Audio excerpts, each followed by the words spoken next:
عروسة تعالي.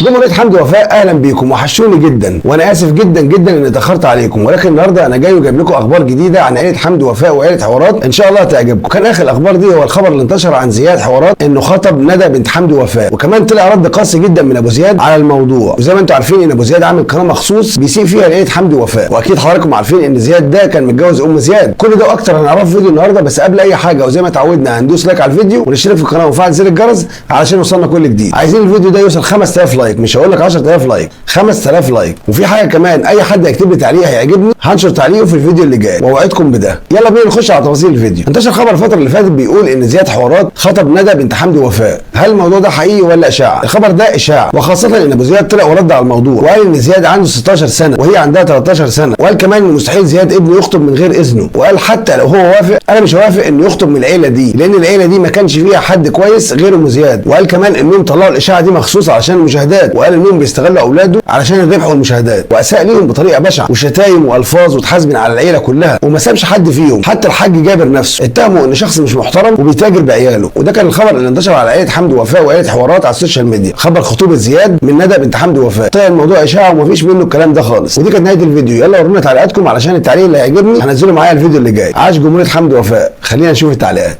اشوفكم على خير ان شاء الله باذن الله الفيديو اللي جاي. سلام.